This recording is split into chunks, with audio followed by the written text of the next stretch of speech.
E tem uma questão geracional que as pessoas falam muito das mudanças da geração nova, tal. Qual que é a sua impressão disso? Você acha que os residentes de quando você assumiu a chefia da preceptoria há 12 anos atrás são muito diferentes dos residentes que você tem visto agora? Ou isso é meio, acho que as pessoas sempre, como o André sempre diz, as coisas sempre são mais difíceis e não sei o quê, e na verdade no fundo é tudo meio igual que sempre foi. Eu acho que as duas coisas acontecem, cara. Eu acho muito difícil fazer avaliações, porque eu claramente sou muito diferente do que eu era 12 anos atrás. Então, meus olhos de hoje enxergam coisas que eu não enxergava há um tempo atrás, e quando eu enxergava coisas um tempo atrás que eu já me esqueci hoje. Às vezes eu faço umas anotações, eu esqueço delas, e quando eu vou ver, eu falo, nossa, cara, eu sabia isso, olha que coisa legal que eu escrevi, e eu nem lembrava que eu era, sei lá, eu era esperto desse jeito.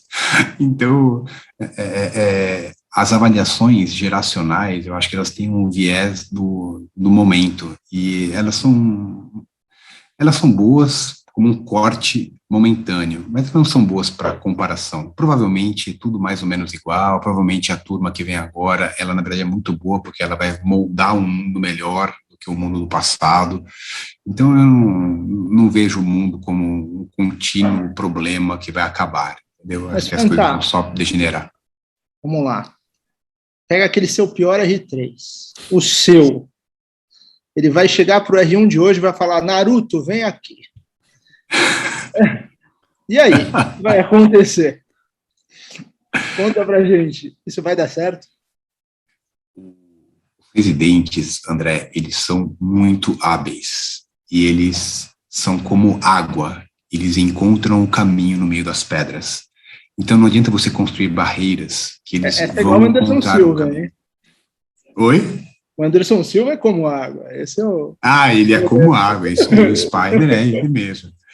O Cili, né? Esse pessoal é da pesada. Né? E o que acontece, cara, é que uma das coisas que eu aprendi na residência ou na preceptoria é que eu não posso querer microgerenciar tudo. Né? Então, algumas coisas eu organizo, mas o meu trabalho basicamente é com os preceptores. Eu sou preceptor-chefe, Noel, e daí eu tenho os preceptores que me ajudam, que são os caras que acabaram a residência agora. E são esses caras que têm as competências e habilidades técnicas que vão fazer com que o indivíduo consiga virar um bom ortopedista. E o meu papel, na verdade, é lembrar que tem algo por trás disso. Tem um pano de fundo, não é só a boca do palco que interessa. E o pano de fundo é a resposta para o que o Bruno estava falando. A gente vive falando, o que interessa são as competências. Minha pergunta, né? O que você acha que é valorizado? E o Bruno respondeu, são as competências e os soft skills. Cara, eu entendo que competência pode parecer algo que é valorizado, mas quantos médicos incompetentes que a gente conhece e que são muito bem-sucedidos? Nós não precisamos citar nomes aqui, mesmo porque vão ficar gravados. Quantos médicos que têm soft skills péssimos que são muito bem-sucedidos?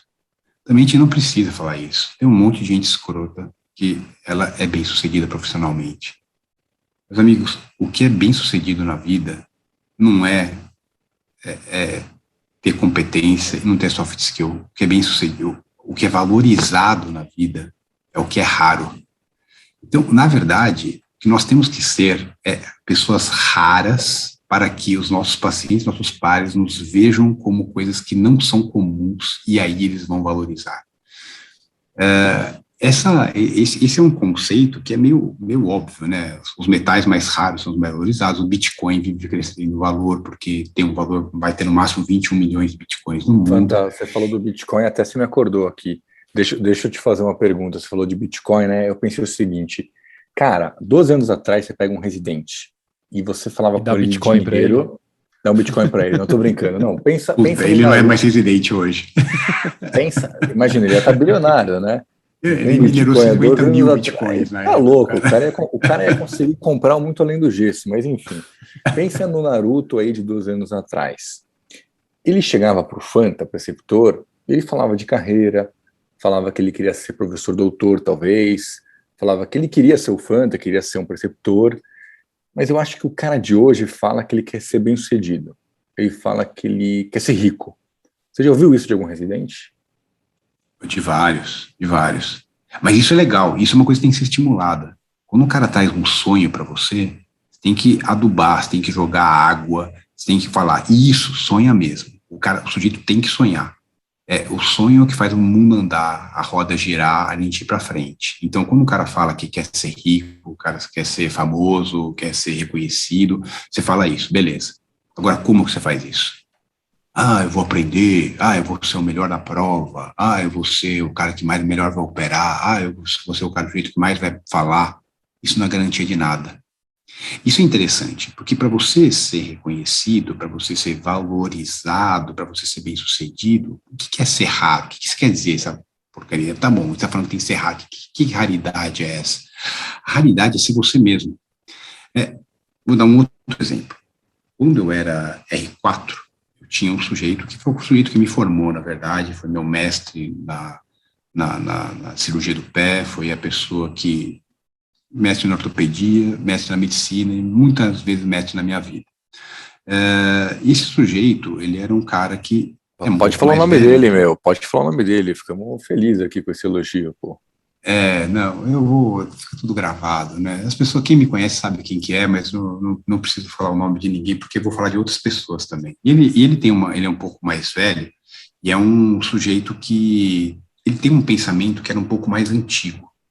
O que ele falava? Ele falava assim, Rafael, você tem que almejar o primeiro lugar, e o primeiro lugar só cabe uma pessoa.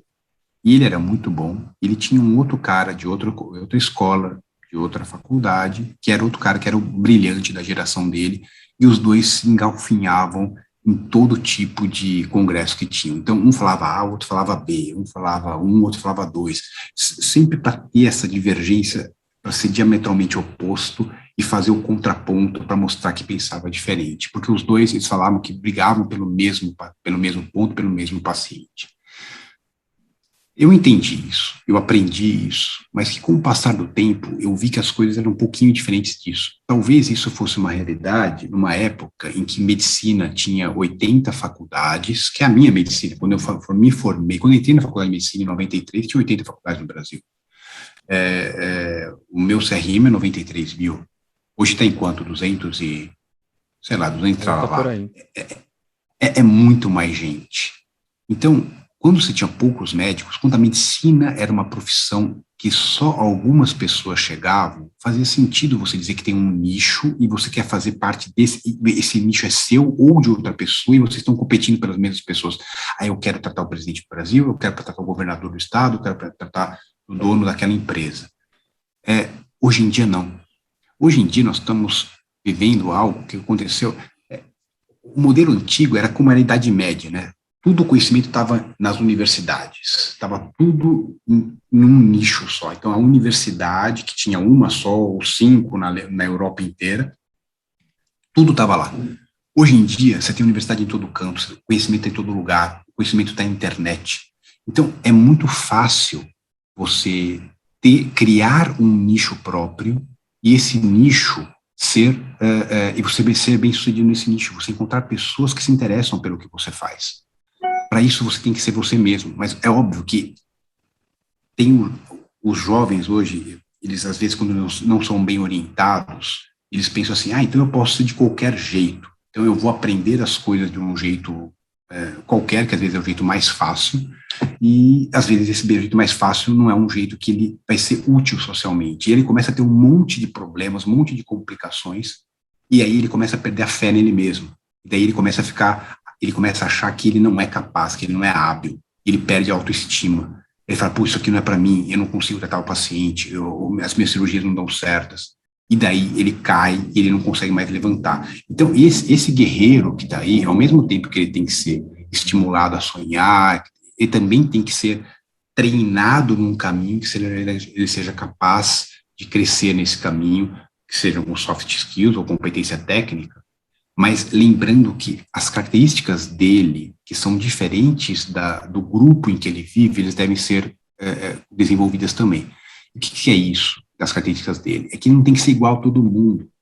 Quando a gente é adolescente, jovem, a gente quer ser puta, a gente anda em grupo, né? Todo mundo vai fazer o mesmo esporte, todo mundo vai comer, veste do mesmo jeito, penteia o cabelo da mesma forma, fala com a mesma característica, e tem algum momento da vida que a gente precisa separar para a gente ter a nossa individualidade, fazer as coisas do nosso jeito, e esse jeito, ele basta para que a gente se manifeste de um jeito que seja raro, incomum, e a gente vai encontrar pessoas que são nossos pacientes, nossos pares, que querem nos associar a nós, que gostem da gente daquele jeito.